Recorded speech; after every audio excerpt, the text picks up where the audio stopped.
Hi everyone and welcome to the 6th installment in the Drugstore Better Than High-End series. These are all of the makeup and skincare products that I believe are either on par with or better than their high-end counterparts, and they are a fraction of the cost. So if you are wanting to save a little bit of money, definitely stick around until the end of this video. Let's get straight on with it. If you're new here, hi, welcome. My name's Gemma. I upload new videos on YouTube every single week, and I'd really appreciate it if during this video you're finding it helpful or entertaining, you click on that subscribe button, the like button, and also the notification bell so you don't miss any future uploads. I will link the Drugstore Better Than High-End playlist at the end of this video, so if you've missed any of the previous videos, you will definitely find them all there. Let's jump straight into the first product. I think this is either a new company or it's just new to selling with Cult Beauty. This is Byoma and it's the Balancing Face Mist. I've been trying out a few products from Byoma recently and love every single one of the formulas that I've tried so far. The packaging is a disappointment. It looks okay, but it doesn't work 100% of the time. I really hope they're going to sort the packaging issue out, because the product that's within the packaging is on another level. The ingredients are fantastic for the skin. So this one has ceramides, cholesterol, fatty acids to help restore, renew and rebalance the skin barrier. It also is jam-packed full of glycerin, so it's really hydrating on the skin, and it's also really calming and really cooling and also really soothing for the skin as well. The mist isn't actually a mist, it's more of a spray, so I definitely wouldn't spray this directly on the face. I think you'll be disappointed if you try and do it that way. I would spray this into the palm and then pat it onto the skin. Nothing wrong with the formula. The formula is amazing, but like I said, the packaging could do with some updating. A few tweaks here and there and it would be perfect, but for the price that you're paying, it's great value and it's a lovely formula. Moving on to a setting spray. This is actually not new on the market at all. It's been around for donkey's years. Do people say that anymore? Donkey's years? I think we should have a revival. This is from NYX and it's the matte finishing spray. I used to shy away from this. It was just on my no-no radar, but it's not overly matte. I don't find this to be a flat matte setting spray. It just helps to dim the shine down a little bit. A lot of setting sprays are overly radiant or make my makeup really dewy. This doesn't do that, but there is still life in it, so it will still give you a little bit of a sheen. It's definitely not flat matte, but it will help your makeup last longer without making you look greasy, and that is what I like. I've only got the little version. I think I may have got this as a sample. I didn't buy this myself. I think I may have got it as a free sample with something. I will be buying the larger version because I'm going through this quite quickly.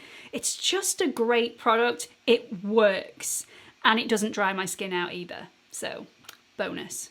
The next product I want to talk about is from e.l.f. This is the Glossy Lip Stain. I've got this in a couple of shades. I will be buying this in several others as well. I've no idea why everybody in their right mind isn't talking about this.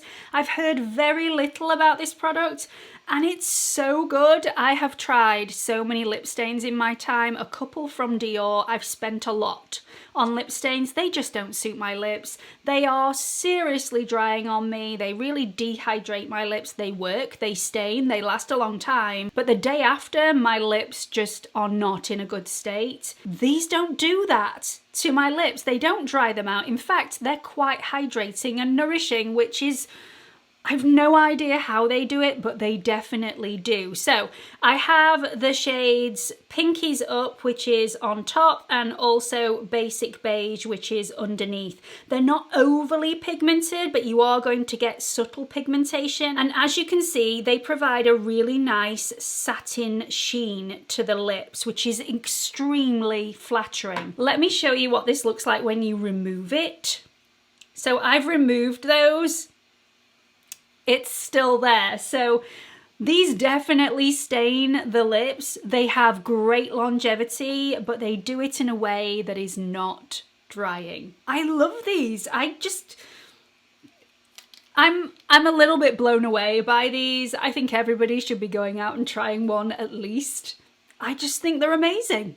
Next product is one that I have only recently found, and it has been just an unbelievable find for me.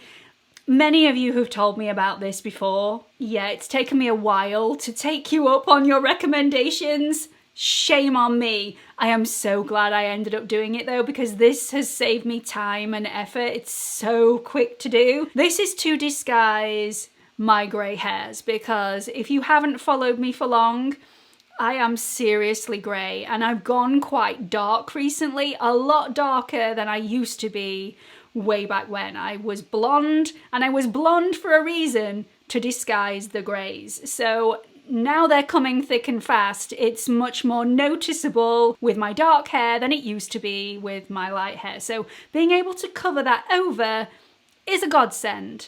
Now, I used to use Colour Wow's Root Touch Up, which I still do use from time to time, but it is quite time consuming to apply. This you just spray and go. This is the L'Oreal Magic Retouch. I am the shade, where is the shade? Dark Blonde. It says in huge letters, Dark Blonde. So this has a little spray nozzle in there, which makes it really quick and easy to apply. The first time I applied this, I looked ridiculous. I was holding bits of paper up to shield my makeup face so that I didn't get all my makeup ruined with bits of the product. Didn't happen. Now I'm just quite carefree with it. All you need to do is part the hair and put the nozzle about 10 centimeters away, and just in short bursts apply the product. Leave it 10 seconds before you touch your hair, but that is as simple as that. And yeah, I love it. I'm probably the only person that has waited this long to try this product. I really wish I'd tried it sooner. They also have a mascara touch-up wand, which is excellent if your hair is like mine and you have several colours in your hair and you don't want to use one block of colour to fill in your root. I tend to go in with this first and then go over it with this to create a more natural streaky look. So I've gone for the dark blonde in the spray and the brown in the mascara wand, and you can really easily create fine streaks in the hair, which just makes it look super natural and makes it blend in. So great for your root regrowth, and I just think they are both superb products. The next product I'm not going to go on about too much because I've already put this in a dupes video. I will link that up here for you if you haven't seen that video already, but this is from Max Factor and it's the Miracle Pure Skin Improving Foundation. For me, this is a dupe for the Charlotte Tilbury Beautiful Skin Foundation. If you've desperately been wanting to try that foundation but it's out of your reach, give this one a go. You won't know the difference. The shade selection in this foundation is a lot worse than the Charlotte Tilbury one, not gonna lie. It needs improving. Very little choice, especially if you go into store to choose your shade. But if you can find your shade, it's definitely worth trying. So if you do like a really radiant, glowy foundation, this one might be for you. I've had this on side by side with the Charlotte Tilbury foundation and couldn't tell a difference.